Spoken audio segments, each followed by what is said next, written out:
Hello and welcome back to the Korean Beauty Show podcast for 2024. I am your host, Lauren Lee, the founder of K-beauty platform Style Story, where you can shop, learn and explore the world of Korean beauty, and the founder of Korean beauty brand Jelly Ko. Now, if you are joining us for the very first time, then a big warm welcome to you. On this show, my aim is to do a couple of different things. Firstly, just to introduce the world of K-beauty, which just seems to get crazier and crazier and bigger each year, and sort of break it down into a way where you feel 100% comfortable to jump in, make some first purchases, and know that you're actually going to be getting products that are right for your skin and right for your needs. And also just to introduce, things that are going on behind the scenes in the industry, tidbits from the headlines and all of those kind of things, just to, break down some of the barriers into what can be quite, on the one hand, a lot of people talk about K-beauty. It's very much been trending for years. But I think for people that are new to the industry or maybe even new to skincare, they hear so many good things about it, but there are just so many blocks in their way when it comes to actually working out what's going to be right for them, where they can actually go to shop and buy products. And having lived and worked in the industry for so many years at this point, I just, apart from being my hobby, this is just one of the things that I do actually love to do. I am a K-beauty fangirl from way back. I first started using Korean beauty products in 2011. We are now in 2024. I'll let you do the math. It's been a while. 2024 is also the 10-year celebration of Style Story going online. If you've been following our journey from the beginning, you may recall that we actually started doing market stalls at the Brisbane markets all the way back in 2013, 2014. No one can really remember at this point, but we got our first website built for us and we went online in the middle of 2014. So crazy to think how far we have come since then. I do still have the pictures that we took at our first stalls that we did, and you won't believe it, but some of those products that we first started selling in 2014 are still being sold on our website today. So that is pretty crazy. One of the ones that I can think of off the top of my head is the Innisfree clay mask. Now that product looks quite different in 2024 compared to what it used to look like all the way back in 2014, but it's still here. That in and of itself in K-beauty is quite a bit of a feat. So I have lots of exciting things planned for you for this year. I'm really excited to get into it.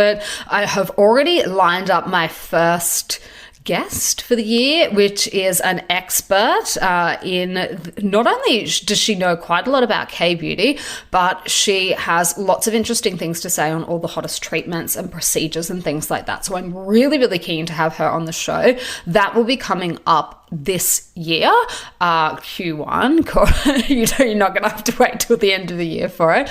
But if you know anyone else that you think would be a good addition to the show, then please always feel free to get in touch and let me know. I do guest interviews from time to time, but it's just the kind of thing that's a little bit hard to organize, to be perfectly honest. A lot of the time it's much easier for me to just get on the microphone when I have time and record something. Podcasting is not actually my job or something that I get paid to do. So for me, this is more just a labor of love because I love talking about it. And I've got to have so many interesting conversations with so many people over the years. So to everyone that has been tuning in, for a while, maybe not since the very beginning, thank you very much for your support. I had a chance over the holidays to sit down and actually have a look at the numbers for last year, and I was blown away how many hundreds of thousands of downloads we got. It's pretty crazy to think that there are that many people that are tuning into the show, but we had some really excellent statistics come back last year. We hit the top 10 in places like Australia, top 20, I think it was in the US, and so many other places. I didn't even actually keep track of it sort of from month to month, but in so many different places, we were at the top of the charts at one point or another, and that is just amazing. And I'm so glad that there are so many people that tune in to listen to little old me bang on about K-beauty. So look, without any further ado, we have not had a news headlines update for a little while, and that's basically because before I went on holidays, I just recorded everything all at once so that I wouldn't have to get on every week and do something new, and also because my podcast editing team was taking a break as well. So it was that time of the year, we all took a break. I'm back ready to go, and I do have some news headlines for you. The first thing that I know a couple of you definitely will have seen if you've been having a look on social media is that Sydney Sweeney has just been selected as Laneige's new global ambassador. So I mentioned this to my husband, and he was like, oh no, she was their ambassador last year. And I was like, no, like this has just been announced. And he goes, oh, she definitely did an ad for them. I was like, look at you keeping on top of the news. So apparently they have expanded their partnership, and she is going to be the Laneige ambassador in the US market. Although interestingly enough, when I was scrolling through their Korean Instagram account, I noticed that they were introducing her there as well in Korean. So there you go. I think they have been really leveling up with their brand ambassadors over the past few years, getting to more and more famous people. And this is a bit of a trend at the moment across a lot of different Korean beauty brands to have really some quite impressive celebrities at the front of their brand. So Sydney will be, I guess, promoting Laneige's products on their social media this year as well. I'm not exactly sure what that specifically entails, but suffice to say they have a new global ambassador. Now, starting off with that sort of upbeat, positive news for the new year, some bad news that I did come across, and that is that cosmetics prices are apparently going to be rising again. And this is starting straight off from the beginning of the year. Amore Pacific has announced that Etude House will raise the prices of 18 of their products. The average increase is about 15%, and that's across cleansing products, mask packs, and lots of different things. And a spokesperson for the brand has said that that is due to external factors such as rising raw materials and labor costs. They are not alone. LG Household and Healthcare have also raised the prices of some of their products for their brands C&P and beyond. They've been raised by about 1,000 won, which represents an increase of about 3 to 5% per product. So not crazy, but like, you know, it's all getting expensive, isn't it? And they have again come out and basically said the same thing, that the rising cost of raw materials is up. That is an external factor that, you know, they couldn't really overcome. And also they mentioned fluctuations in exchange rates at the moment as well. So that is behind their price increases. So a little bit of good news, a little bit of bad news, sounds pretty standard really, doesn't it? So we did have a really interesting question of the week come through from, I presume she is actually a podcast listener, but she came through on my Instagram and she said, hello, Lauren. It might be off topic from what you usually talk about, but in regards to wanting to learn more about medicinal herbs or skincare in Seoul, do you know of any institutes or 1-month programs for beginners by any chance? And I thought this was a really interesting question.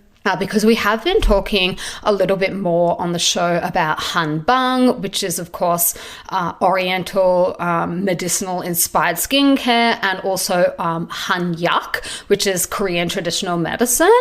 And so, there are obviously, if you are talking about becoming like a certified doctor, which I don't think our listener was talking about, but if you were actually wanting to do that and become certified, it's a university degree that you would go and like study at university for to become a doctor at a Haniwon, which is a traditional medicine clinic. However, I did do a little bit of research and I had a look into it, and there are actually quite a few different ways that foreigners who are coming to Korea for like a short amount of time or a shorter amount of time can, I guess, get to experience what is actually involved in the principles and practice of Eastern medicine.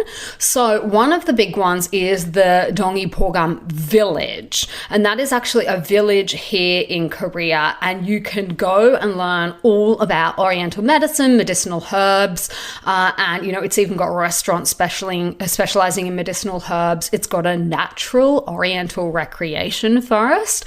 So they've basically divided all of the different facilities into different areas. So you can go and do the Oriental medicine experience. Then there's a theme park as well. And this is all based, I assume, on the principles taken from the Dongi, which is really regarded as the classic book on Korean traditional medicine.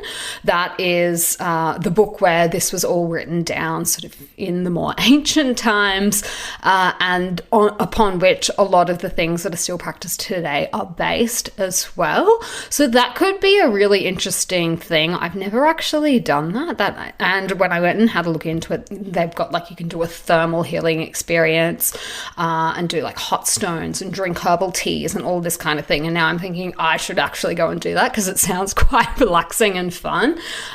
So that is one experience that you can do. I don't think that would take more than a day though. So I'll put the link to the Dongi village in the show notes if you're interested in doing something like that if you're visiting Korea. The other thing I saw was that Kyunghee University at their Hospital of Korean Medicine actually has a course that they do over 4 months. So it's like an extended course, but it's like 1 week over 4 months. And you can actually go into the departments and do like a clinical observation. And that's on the basis, I would assume, of Oriental medicine, of Korean medicine. And Kyunghee is actually very famous for their program on Oriental medicine. So, for example, you can have a look at different syndromes.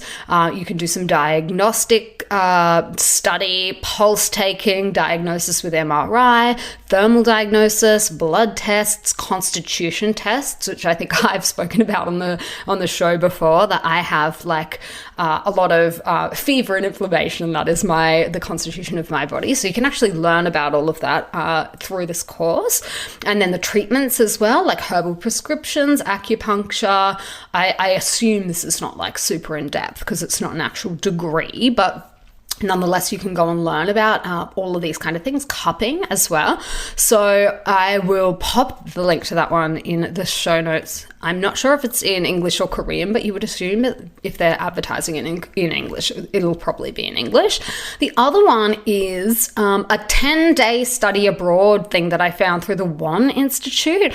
And they basically get to go around and experience lots of different lectures and visit some hospitals within different regions of the country as well, where they are actually practicing acupuncture and using herbs and things like that. So that could be fun too, like doing a course like that just for 10 days, a study abroad, and that way all of your, accommodation and whatnot is included. So you're right, that is not technically the kind of stuff that we normally talk about, but it was an interesting question.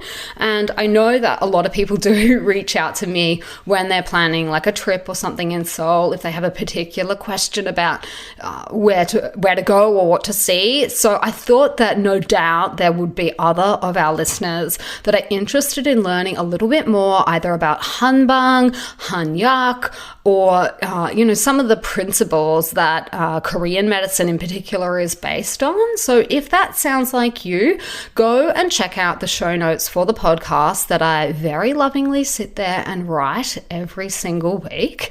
You will find them a short scroll down in your podcast app if you go and have a look, and I've just got them basically there for you to do with whatever you would like. If you are going to be like copying and pasting large swaths of them, I would appreciate if you can give me the credit for that. I know sometimes people like to share it on like their YouTube channels or their blogs or whatnot. And if you want to do that, like that's totally fine. I would just appreciate if you can let people know where you found the information.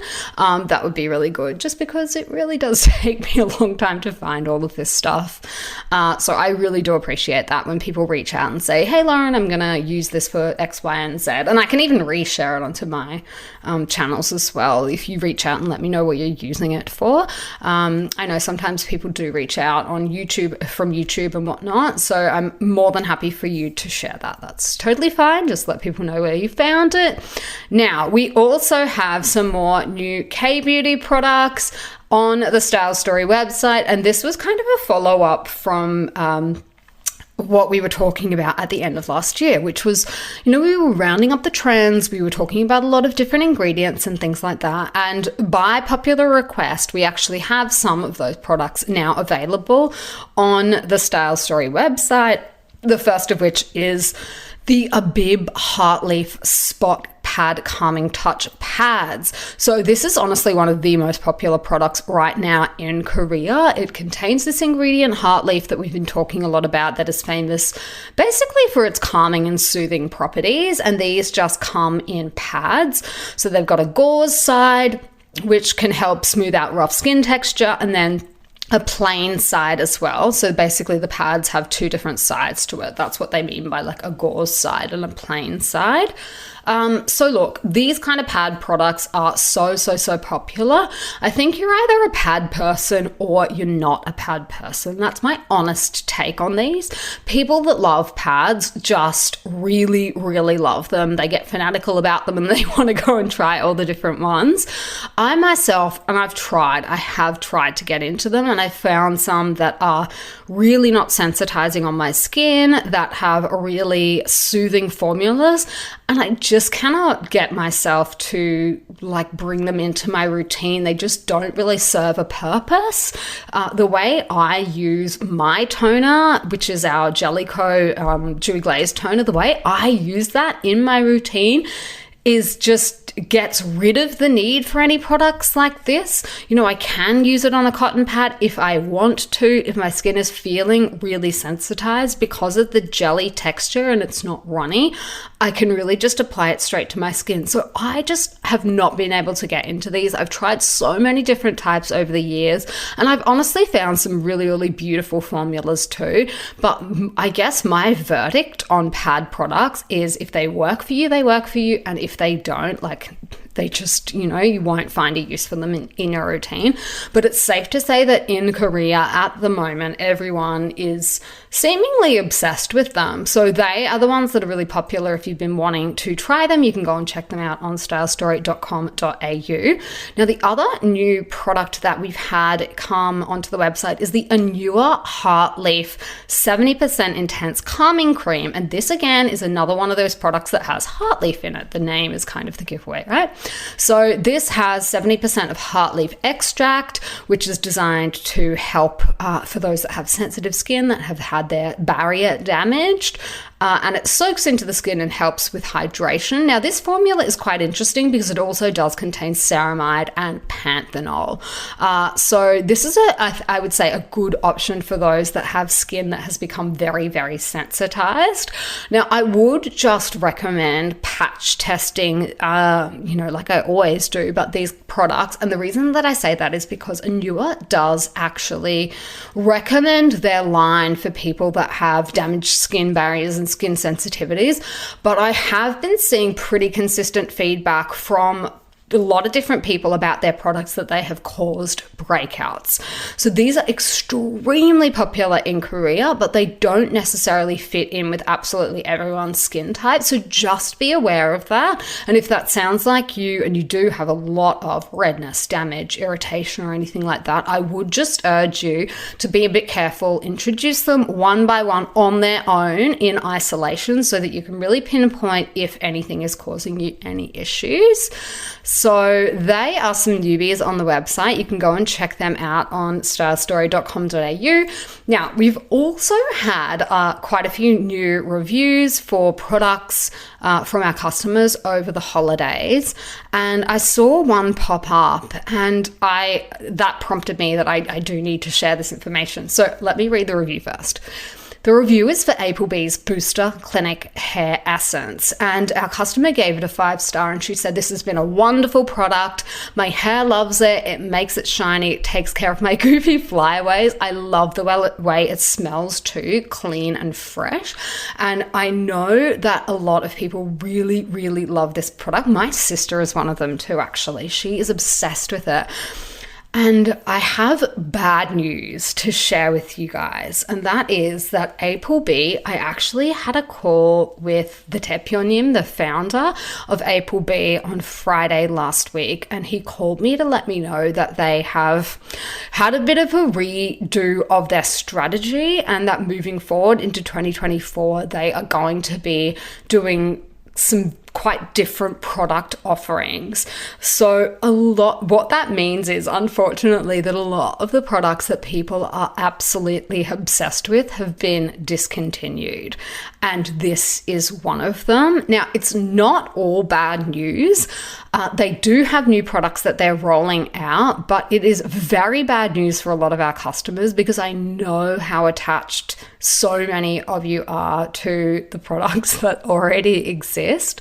So I think he mentioned about 3 of them will be carried over, but that's 3 out of a lot of different products. So you will see your old favorite APLB products, I guess, disappear from the market. That is what it is going to mean. So if you have favorites like this that you want to stock up on, I would recommend doing that now, because they're not going to be renewed. So that sort of, when I saw this, I was like, oh no, I hate to be the bearer of bad news.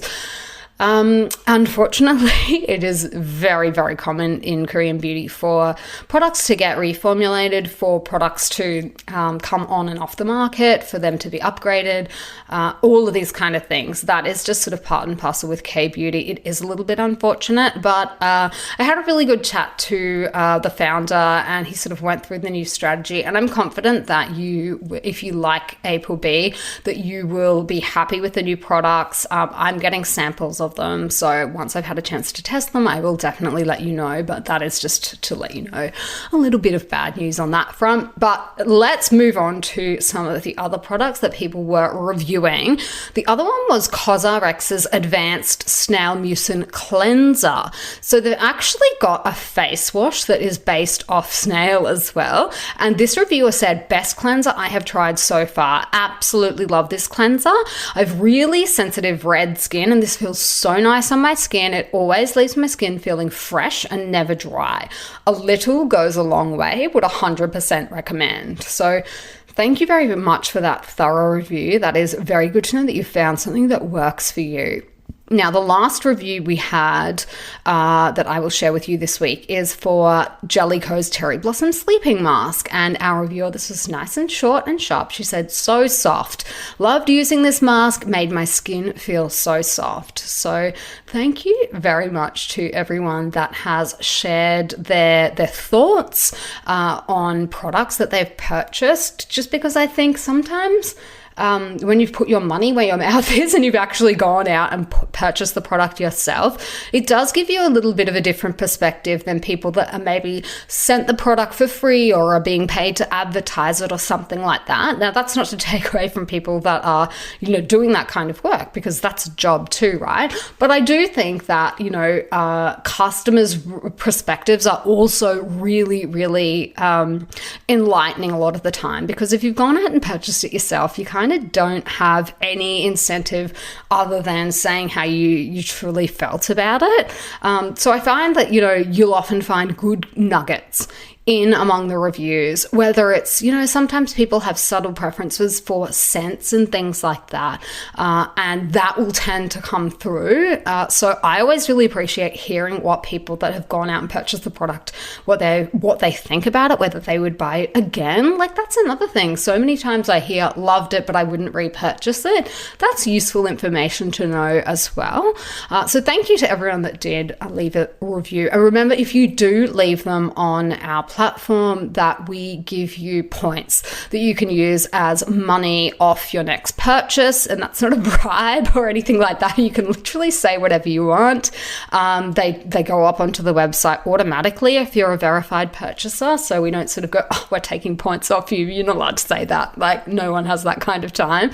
So please make sure you do go and collect your points. If you don't already have a customer account, but you've purchased from us in the past, all of your information will be there. So as soon as you sign up for an account, you will claim the points for the products that you purchased in the past as well. So just in case that's useful information.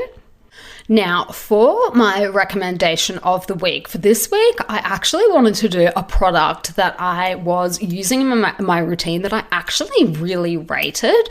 And I'm normally a very big cynic when it comes to a lot of Centella Asiatica products, only because first, I've tried so many of them, and second, it's not really a new ingredient. So to do something special with it, you kind of have to really blow it out of the park. That's just my personal opinion. I've just tried so many over the years that have been ho-hum or nothing special or just a variation of something I've seen a million times before. And this one really did surprise me. This is Mixsoon's Centella Asiatica Essence, and it actually came as a gift with purchase for when I was picking up one of their other products that I actually really, really love, which is their bean essence. And they had this with it. And so I went through the bottle of it and I am completely obsessed. This is not the kind of product, and this is why I love also just getting like random samples of things, because sometimes you really do discover something and you're like, I never would have picked this up, or I never would have taken any reviews for that very seriously. But this one is one that I am actually definitely going to use again. We stock it on our website, so I think I might just pilfer the next lot that I see going past. And what I really liked about it is, unlike a lot of essences, which you just, I feel like a lot of essences on the market are either very, very watery, and I don't really feel like they serve a benefit, or you're not 100% sure what they're actually doing. This one was just a really, really nice layer. It sat very nicely under my regular toner, and I did feel as though it actually did soothe my skin.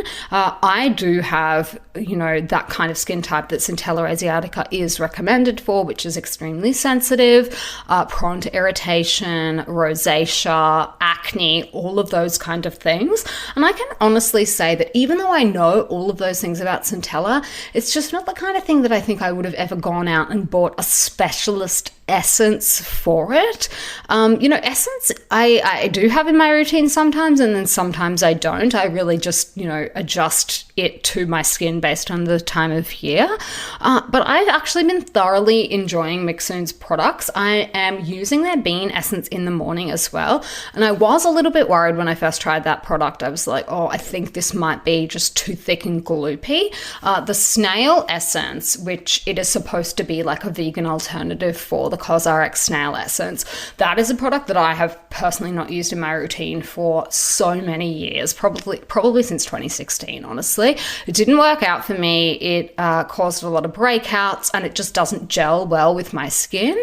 And then I saw that Mixsoon was advertising their bean essence as like a vegan alternative to that. And I do have dry skin, and I, really do appreciate having layers in my routine. And I thought, why not try it out? When I first got the texture for it, I was worried. I'm not going to lie. I thought this is not probably going to work that well layered underneath my regular products, and I was definitely wrong. It layers really nicely. So far I have been really impressed. I think that the hype is actually worth it.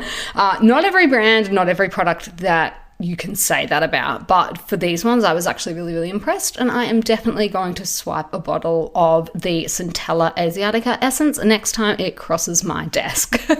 So thank you very much to everyone that has tuned in. If you did if you did enjoy the show, then I would love it if you could share it with a friend or share it with someone that you also think would enjoy the show. And if you would like to support us, remember that you can shop your Korean beauty products at Style Story, and you can also find Jelly Ko at select retailers in Australia and the US. So thank you very much for all your support. I will be back in your ears next week, and until then, I will see you on Style Story.